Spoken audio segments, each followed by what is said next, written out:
Good morning to all of you. Welcome back to my channel. अगर subscribe नहीं किया तो प्लीज़ सब्सक्राइब कर लीजिए ताकि आपको आने वाले टाइम पे नोटिफिकेशन मिलते रहें। इस न्यूज़पेपर की पीडीएफ आपको the Hindu in Telegram channel पे मिल जाएगी। इसके साथ साथ आपको बहुत सारे न्यूज़पेपर की पीडीएफ वहाँ पे फ्री में मिल जाती है, English and Hindi. Indian express वगैरह, दैनिक जागरण की भी पीडीएफ मिल जाएगी। स्पोकन इंग्लिश के लिए वीडियो बहुत ही बेनिफिशियल रहेगा। सेंटेंस स्ट्रक्चर मैं आपको बताऊंगा कैसे कन्वर्सेशन में यूज़ कर सकते हैं, कैसे मॉडल वर्ब यूज़ होते हैं, पैसिव फॉर्म यूज़ होती है। मेंस आंसर राइटिंग के लिए बहुत ही अच्छा कंटेंट मिलेगा आपको अगर आप सिविल सर्विसेज के एस्पिरेंट हैं तो स्टार्ट करते हैं। Eliminating disease. एलिमिनेट होता है किसी चीज़ को ख़त्म कर देना, एलिमिनेशन बोलते हैं ना। एलिमिनेशन मेथड से आजकल जो क्वेश्चन सोल्व करना बताते हैं।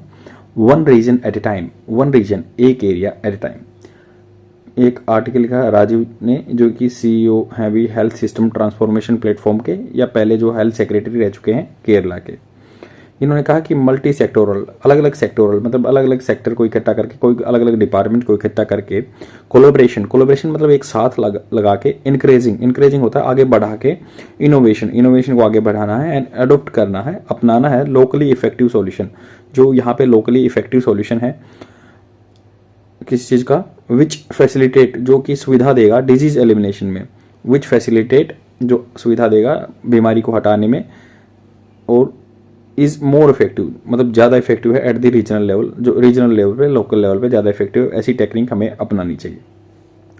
तो इन्होंने बहुत ही अच्छा आर्टिकल लिखा है। ये देखो यहाँ पे इन्होंने डाटा कोट किया है कि दो चार्टर सेंटर है। चार्टर क्या होता है? चार्ट मतलब कोई भी डॉक्यूमेंट, चार्ट बोलते हैं उसको। Center laser leader in the global elimination. तो ग्लोबल लीडर क्या है? सबसे आगे अग्रिम में चलने वाला है ग्लोबल एलिमिनेशन, पूरे विश्व तौर पर global elimination, eradication of disease. Recently reported that, इन्होंने जैसे जो चार्टर है, एक डॉक्यूमेंट आया, उन्होंने कहा कि global elimination and eradication of disease, इस ऑर्गेनाइजेशन का एक चार्टर आया। रिसेंटली रिपोर्ट किया कि Guinea worm disease was close to eradication बात थी, क्या थी? क्लोज टू इराडिकेशन, उसको बिल्कुल खत्म करने वाले थे। Near from 3.5 million cases in year 21 country in 1986। 1986 में 21 कंट्रियों में लगभग ना 3.5 मिलियन, 1 मिलियन 10 लाख मतलब 35 लाख के आसपास केस थे 1986 में 21 कंट्रियों में।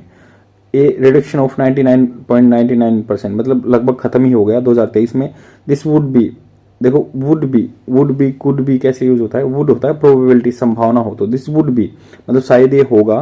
वुड बी सेकेंड डिजीज, दूसरी डिजीज है ये, मतलब क्या है? दूसरी डिजीज होगी, would be second disease after small pox जो होता है, छोटी माता जो निकलती थी। टू बी इराडिकेटेड मतलब जिसको इराडिकेटेड किया है, देखो पैसिव फॉर्म में बात होती है, टू बी इराडिकेटेड ऐसे बोलते हैं कन्वर्सेशन में। This is to be done, ये आपसे होना है, ये मतलब कोई करेगा इस काम को। तो टू बी इराडिकेटेड, इसको स्मॉल पॉक्स को इसको हटाया जा रहा है, मतलब खत्म किया जा रहा है। To be eradicated and the first one with no known medicine, और इसकी मेडिसिन भी नहीं पता है। नंबर 1 पे इसलिए आ गई क्योंकि इसकी मेडिसिन नहीं पता। पहले वाले की स्मॉल पॉक्स की तो मेडिसिन पता थी या वैक्सीन थी उसकी। This has created increase attention, इसने क्या कर दिया है? इंक्रीज अटेंशन कर दिया है। This has increase attention to the disease elimination पे फोकस बढ़ा दिया है। And the first step in eradication ending the epidemics of malaria, और तो एंडिंग खत्म करने का, कि जो एपिडेमिक्स है, एपिडेमिक होता है कि किसी पर्टिकुलर एरिया में समाई रहती हुई एपिडेमिक। पेंडेमिक होता है पूरे वर्ल्ड में, जैसे कोरोना वायरस पेंडेमिक हो गया था। मलेरिया, ट्यूबरक्लोसिस, टीबी जो है, एंड नेग्लेक्टिंग ट्रॉपिकल डिजीज, जिन डिजीज को ट्रॉपिकल एरिया में, ट्रॉपिकल कैंसर जो कर्क रेखा और मकर रेखा के बीच के एरिया को ट्रॉपिकल एरिया बोलते हैं, तो उनमें जो फैली हुई है, बाई 2030 तक इराडिकेट करना है। One of the sustainable development goal set by the United nation. Sustainable development goal, sustainable क्या होता है? जो आज है आगे भी बना रहेगा, सस्टेनेबल बोलते हैं उस चीज़ को। और 2015 में टारगेट सेट किए गए थे, 17 गोल हैं, और इनमें 2030 तक अचीव करना है सभी कंट्री को। तो ये बात यहाँ पे है, ये डाटा यहाँ से ले लेते हैं। आगे चलते हैं कि इसमें क्या क्या करना है, कैसे एग्जाम में यूज कर सकते हैं हम इस कंटेंट को। तो इसको मैंने अच्छे से लिख दिया ताकि आप, इसमें थोड़ी सी टर्म आएंगी वो मैं पहले आपको बता देता हूँ। देखो अगर आप बायो के स्टूडेंट हैं तो आपको इजी रहेगा समझने में, बट अगर बायो नहीं पढ़ी है तो थोड़ा सा मैं आपको बताना चाहूँगा कि यहाँ पे हम क्या करते हैं, चीज़ों को बांट देते हैं। जैसे आदमी कहाँ से आया, ह्यूमन बीइंग कैसे, या एनिमल कैसे आए। देखो हम बांट देते हैं इनको, इसको टेक्सोनोमी बोलते हैं, टेक्सोनोमी। इनको क्लासिफिकेशन करना जो सारे जीव जंतुओं का, इनको बोलते हैं टेक्सोनोमी। टेक्सोनोमी कैसे स्टार्ट होती है? स्पीसीज होती है किसी चीज की। जैसे मान लो ये एग्जांपल दिया हुआ है होमोसेपियन का। आदमी क्या है? होमो, जो भी पहला वर्ड होता है ना, जो होता है जीनस, और ये होता है स्पीसीज। तो ये हो गया, देखो होमो आदमी की जीनस है, तो जीनस है, और स्पीसीज क्या है? स्पीसीज क्या है? सेपियन। तो ये वर्ड, और ये इटालियन में लिखा, जैसे इसका फर्स्ट कैपिटल लेटर रहता है और जो सेकंड वाले का स्मॉल लेटर रहता है, और ये इटालिक उसमें लिखे जाते हैं। तो ये आपका थोड़ा सा पता चलेगा। स्पीसीज होती है जाति, जीनस हो गया, फिर फैमिली, फिर ऑर्डर, फिर क्लास, फिर फाइलम, फिर किंगडम। तो ऐसे बांटा जाता है। जैसे आदमी को बोल रहे तो स्पीसीज क्या है? स्पीसीज है सेपियंस, और जीनस है होमो, फैमिली है होमिनिडे, और ऑर्डर है प्राइमेट्स, एंड क्लास है मैमेलिया, एंड फाइलम है कोर्डेटा, और किंगडम है एनिमेलिया। तो ये आपको थोड़ा सा ध्यान रखना। टेक्सोनोमी होता है इनको कैटेगराइज करना, कौन सी कुछ नहीं उसमें आता है। पहले स्पीसीज, फिर जीनस, फिर फैमिली, फिर ऑर्डर, फिर क्लास, फिर फाइलम, फिर किंगडम, ये याद रखना। और दूसरा एक टर्म आती है, जैसे सभी, जैसे आदमी की उत्पत्ति कैसे हुई, इसको एनिमल किंगडम को, बायोलॉजिकल किंगडम को कैसे बांटा हुआ है? बायोलॉजिकल किंगडम बोलते हैं जिसमें जान रहती है, मतलब उनको बांटा हुआ है। देखो इनको ऐसे ऐसे स्टार्टिंग में है। सबसे पहले बताते हैं कि भाई पानी में जैसे पोरीफेरा बना, पोरीफेरा स्पंजेस बने, जो सिंपल एक्वेटिक एनिमल रहते हैं विद पोरस बॉडीज, जिसमें छेदर होते हैं, पोरस बॉडी। फिर होता है निडेरिया। निडेरिया इसको मतलब प्लेटी, इसको सिंटेरेटा भी बोलते हैं, सिंटेरेटा भी बोल सकते हैं, बट इसको निडेरिया भी बोलते हैं। निडेरिया क्या होता है? जेली फिश रहती है, कोराल्स रहते हैं, जो कोराल रीफ आपने सुना होगा, और या सी एनिमोन्स रहते हैं, एनिमो भी बोलते हैं। They have specialized cells called the cnidocytes होता है। They use for capturing prey, तो इनको यूज करते हैं प्रे के लिए, जो अपना शिकार कब्जे में करने के लिए। तो पहली बात है कि पोरीफेरा हो गया जिसे स्पंजिस बोलते हैं, फिर निडेरिया हो गया, फिर प्लेट हेलमिंथस हो गया जिसको फ्लैट वॉर्म बोलते हैं, जो आदमी के पेट में मिलते हैं। तो बायलेटरल सिमेट्री रहती है, मतलब बायलेटर मतलब उनको काटेंगे तो दोनों साइड में बढ़ जाएंगे सिमिलर चीज से। टेप वार्म या प्लेनेरिया जो आदमी के पेट वगैरह में मिलते हैं, तो फिर ये बने थे। फिर क्या? नेमाटोडा। नेमाटोडा होता है राउंड वार्म, जो सिलेंड्रिकल बॉडीज रहती है, गोल गोल बॉडी रहती है। ये पैरासिटिक स्पीसीज रहती हैं, फ्री लिविंग बाहर रहती हैं, पैरासिटिक स्पीसीज रहती हैं। एनालिडा में, जैसे एनालिडा में आते हैं जो आपकी जोंक होती है, लीचीज वगैरह आते हैं, अर्थवॉर्म आते हैं, तो केंचुआ वगैरह, ये लीचीज वगैरह, ये एनालिडा में आते हैं। सेगमेंटेड बॉडी रहती है, कटी हुई रहती है, मतलब बटी हुई रहती है। मोलुस्का आते हैं, जैसे स्नेल्स वगैरह मोलुस्का में आते हैं। ऑर्थ्रोपोड जो टिड्डे वगैरह आते हैं, लार्जेस्ट फाइलम में आते हैं, इनको सबसे ज्यादा रहता है। इसमें ज्वाइंटेड लेग रहते हैं, या आंखें जो नकली रहती है इसमें थोड़ा सा। और फिर ये एक्टिनोडर्मेटा, एक्टिनोडर्म थोड़ा सा ये मतलब आपको याद रखना पड़ेगा कि इनमें क्या होता है, स्किन जो रेडियल सिमेट्री होती है, स्पाइनी स्किल रहती है, स्टार फिश वगैरह या उर्चिन, सी उर्चिन आते हैं। और कोडेटा होता है सबसे एनिमल विद इन नोटोकोड, जिसमें रीढ़ की हड्डी होती है, तो इनको बोलते हैं वर्टिब्रेट, जिनमें रीढ़ की हड्डी होती है वर्टिब्रेट बोलते हैं। तो ये आपको मोटा मोटा मैंने बता दिया। फिर कोडेटा लास्ट में होता था। तो ये चीज़ है, देखो आपको जस्ट मतलब याद नहीं करना। अगर मान लो बायो के स्टूडेंट है तो आपको याद ही मिलेगा, बट इस आर्टिकल को समझने के लिए याद रखना पड़ेगा। पोरीफेरा आया था, फिर निडेरिया, प्लेट हेलमिंथस, फिर नेमाटोडा, और फिर एनालिडा। एनालिडा के बाद आया मोलुस्का, और फिर आर्थ्रोपोडा। आर्थ्रोपोडा के बाद आया एक्टिनोडर्मेटा, फिर कोडेटा। तो ये याद रख लें, बस ये क्लासिफिकेशन आप याद रख लें कि ऐसे ऐसे जीवन की उत्पत्ति हुई थी जमीन पे। और ये बीमारियों के बारे में जानने के लिए बायो का थोड़ा सा ये टॉपिक है, इसलिए मैंने आपको समझा दिया। आप जस्ट एक ओवरव्यू रखें कि कैसे कैसे बांट देते हैं। टेक्सोनोमी होती है, बांट देते हैं उसको, फाइलम वगैरह में है। और यहाँ पे जैसे डिजीज के बारे में बात कर रहे हैं, डाटा हमने बात कर ली कि जो बीमारी थी, जैसे ये बीमारी का डिस्कशन किया गया है यहाँ पे। ये 3.5 मिलियन आदमियों में थी जो बीमारी थी। इराडिकेशन इन रिपोर्ट आई है कि रिपोर्ट में बता दिया गया कि जो स्मॉल पॉक्स नंबर 1 पे थी। अब ये जो यहाँ पे बीमारी का बात की गई है, मेडिसिन, वैक्सीन एंड ट्यूबरक्लोसिस वगैरह को भी हटाना है। और यहाँ पे बात की गई गिनिया वार्म। गिनिया जगह है, आपको पता है, फ्रेंच गुयाना वहाँ पे जगह है। गिना वार्म, वो मतलब कीड़ा जो होता है वो, उसके बारे में बात की गई है। Disease, Guyana warm disease. तो देखो ये गुयाना वार्म डिजीज क्या होती है, सबसे पहले मैं ये बताना चाहूँगा। गिना वार्म डिजीज होती है, इसमें क्या होता है, गंदे पानी में कोई जैसे लार्वा रहता है, लार्वा आपकी बॉडी के अंदर इंटर कर जाता है, जिससे जो लिम्स हैं, लोअर लिम्स हैं, अपने अंग हैं, बॉडी के पार्ट हैं, उनमें ब्लिस्टर्स आ जाते हैं। और ये बहुत ही खतरनाक डिजीज होती है। तो अब उसको ख़त्म कर दिया गया है कि ये डाटा में कहा गया कि भाई एक रिपोर्ट आई है, चार्टर आया है, चार्टर में बताया गया 1986 में 3.5 मिलियन केसेस थे और अभी वो बिल्कुल जीरो हो गए हैं। और इस चीज़ को, बीमारी को हम ये एग्जांपल सेट कर सकते हैं, बिना मेडिसिन के ही हमने ख़त्म कर दिया, मतलब ये तो ये अच्छी है। और ये जो चार्टर सेंटर से कहाँ पे आई है, global elimination and eradication of disease, ऐसे कुछ करके चार्टर आया है। तो इन्होंने कहा कि सिग्निफिकेंस, महत्व क्या है, रिसेंट जो सक्सेस हुए such as reduction in Guinea worm disease cases reported by the charter center. ये रिपोर्ट किया इसने चार्टर सेंटर के द्वारा। And here discussion on the importance of disease elimination of a public health strategy focusing on key aspects. मतलब यहाँ पे क्या हम डिस्कस करेंगे, इंपॉर्टेंस क्या, जरूरत क्या है डिजीज एलिमिनेशन को, बीमारी को, डिसईज, देखो ईज होता आसानी से, बस उसके आगे डिस लगा दो, डिसीज बन गया, बीमारी बन गई। मतलब ईज से काम हो रहा था बट उसके आगे डिस लगा, एंटी बन गया, डिजीज हो गई। आपको एलिमिनेशन करना है, हटाना है। जो public health strategy, public health जो होती है, पब्लिक क्या होता है, लोक सेवा बोलते हैं ना, पब्लिक सर्विस जो लोक सेवा, तो सेम पब्लिक हेल्थ स्ट्रेटजी है फोकसिंग ऑन की एस्पेक्ट्स, अलग अलग की जो होते हैं मुख्य पहलुओं पे। डिफरेंस क्या है between the elimination and eradication. सबसे पहले ये जानते हैं कि एलिमिनेशन क्या होता है और इराडिकेशन क्या होता है। इराडिकेशन बिल्कुल खत्म करना, एलिमिनेशन उसके आगे स्प्रेड को रोकना। डिजीज एलिमिनेशन टारगेट्स करता है अचीविंग जीरो ट्रांसमिशन, ट्रांसमिशन एक आदमी से दूसरे में न जाए, ट्रांसमिशन जीरो हो, इसको एलिमिनेशन बोलते हैं। इन ए डिफाइंड रीजन, एक पर्टिकुलर रीजन में। While eradication aims to permanent cessation, cessation मतलब बिल्कुल खत्म, सीज कर देना, उसको खत्म कर देना ऑफ इन्फेक्शन ग्लोबली, पूरे विश्व स्तर पर, with no risk of reintroduction, आगे रिस्क भी नहीं है, दोबारा से इंट्रोड्यूस हो जाएगा, ऐसा कुछ नहीं है। Elimination is a crucial step, elimination एक बहुत अच्छा स्टेप है, इंपॉर्टेंट स्टेप है towards eradication. Eradication last step है, एलिमिनेशन फर्स्ट स्टेप लगा लो, अच्छा इंपॉर्टेंट स्टेप है, but may not guarantee globally. May not, may कहाँ पे यूज होता है, बिल्कुल पॉसिबिलिटी कम होती है, इससे भी कम पॉसिबिलिटी में माइट यूज करते हैं, बट मे थोड़ा सा, मतलब ये लगाओ 20% 30% पॉसिबिलिटी में, तो मे हो सकता है। मे नॉट गारंटी नहीं देगा ग्लोबल इराडिकेशन की। Disease like the guinea worm disease demonstrate करता है, प्रदर्शन करना, दिखाना that elimination is achievable, elimination achievable है, उसको अचीव किया जा सकता है इवन विदाउट वैक्सीन और मेडिसिन। इराडिकेट नहीं हुई ये डिजीज, बट एलिमिनेशन हुआ है बिना कोई वैक्सीन के, बिना री इंट्रोड्यूस हो सकता है, बट बिना वैक्सीन के और मेडिसिन के भी एलिमिनेशन हो सकता है। सेकंड क्या point, benefits and challenges of the disease elimination. क्या बेनिफिट है, फायदे हैं।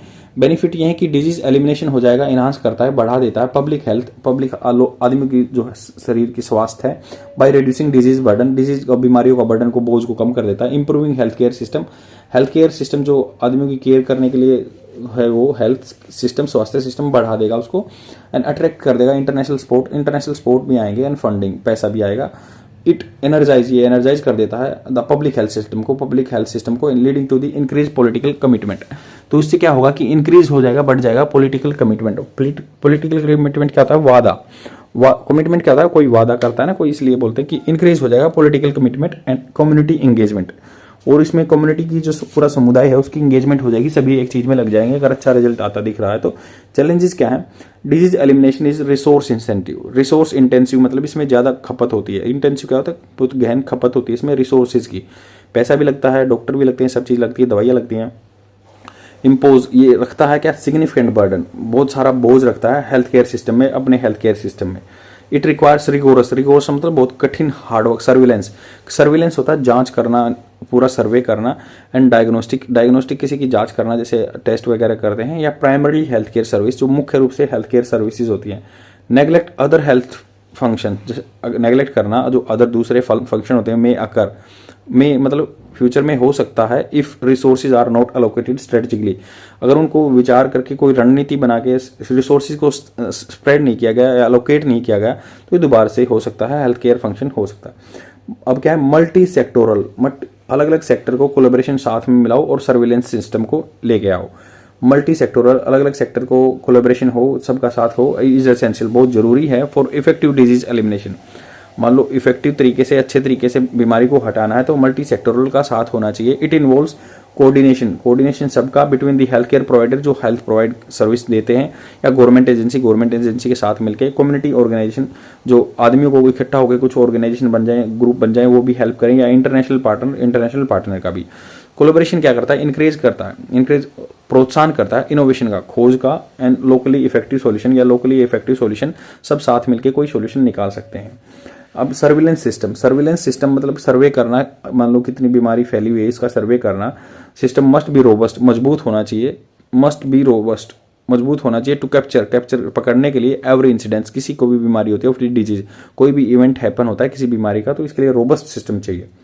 स्ट्रेंथन मजबूत करना लेबोरेटरी कैपेसिटी बढ़ानी है, क्योंकि अलग अलग तरह की लेबोरेटरी के लिए टेस्ट अलग अलग चाहिए, तो इनको मजबूत करो। एंड इंश्योर करो अवेलेबिलिटी ऑफ द मेडिसिन, ताकि इंश्योर करो कि पुख्ता करो कि मेडिसिन हर तरह की होनी चाहिए। जैसे कंज्यूमेबल्स इनको मतलब ख़त्म किया जा सकता है, या continuous surveillance is needed, regular तौर पे सर्विलेंस होना चाहिए, इज नीडेड इवन आफ्टर, के बावजूद भी, इवन आफ्टर मतलब के बावजूद भी, मतलब इसके बाद भी एलिमिनेशन टू डिटेक्ट री इंट्रोडक्शन, अगर एलिमिनेशन हो गया तो उसको डिटेक्ट भी करना है, री इंट्रोडक्शन कर तो नहीं हो रहा है, उसको हमेशा जांचते रहना है, डिटेक्ट करते रहना है। अब क्या है continuous elimination strategy in India, क्या एलिमिनेशन स्ट्रेटजी चल रही, रीजनल एलिमिनेशन मतलब लोकल लेवल पे क्या स्ट्रेटजी रणनीति अपनाई जा सकती है इंडिया में। India has made significant progress, अच्छी की है टारगेटिंग डिजीज लाइक दी काला अजर एक बीमारी रहती है। इसमें क्या होता है, देखो काला अजर बीमारी में बॉडी में कुछ प्रोटोजोआ होता है, एक मतलब एक तो बैक्टीरिया, आपने सुना होगा, एक तो होता है बैक्टीरिया, एक वायरस होता है, एक प्रोटोजोआ।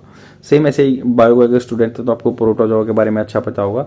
तो एक प्रोटोजोआ होता है लेशमानिया प्रोटोजोआ, तो ये क्वेश्चन भी बन सकता है साइंस में वन लाइनर, लेशमानिया प्रोटोजोआ की वजह से होता है काला अजर, जो कि बहुत ही खतरनाक बीमारी है। इसमें स्प्लिन प्लीहा जो होती है और लीवर होता है, उसमें मतलब वो सूज जाता है, स्वेलिंग आ जाती है, आदमी के मरने के चांस रहते हैं। तो काला अजर लेशमानिया प्रोटोजोआ से होता है और ये ऐसे होता है। और लिम्फेटिक फिलारिसिस, लिम्फेटिक होता है जो आदमी का इम्यून सिस्टम रहता है, कि जैसे सर्कुलेटरी सिस्टम में ब्लड आता है, लिम्फेटिक सिस्टम में एक लिक्विड जो ट्रेवल करता है जिससे WBC वगैरह प्रोड्यूस होते हैं, तो ऐसे ही लिम्फेटिक फिलारिसिस क्या है, फिलारिसिस होता है जैसे हाथी पाँव की बीमारी होती है, हाथी पैर जैसे हो जाते हैं, उसको फिलारिसिस बोलते हैं। अब मतलब सुना होगा कि वाल्बुचिया जो वचूरिया उससे होता है, बैक्टीरिया से होता है, तो वचूरिया से होता है जो कि नेमाटोडा हमने पहले ही जाना कि नेमाटोडा क्या बोलते हैं ना, एस्क हेलमिंथिस भी बोलते हैं इसको, हेलमिंथिस। तो ये थोड़ी सी बायोलॉजी की टर्म आपको समझना पड़ेगा। तो नेमाटोडा की वजह से होता है, नेमाटोडा नाम याद रख सकते हैं, फिलारिसिस जो होता है फॉर एलिमिनेशन।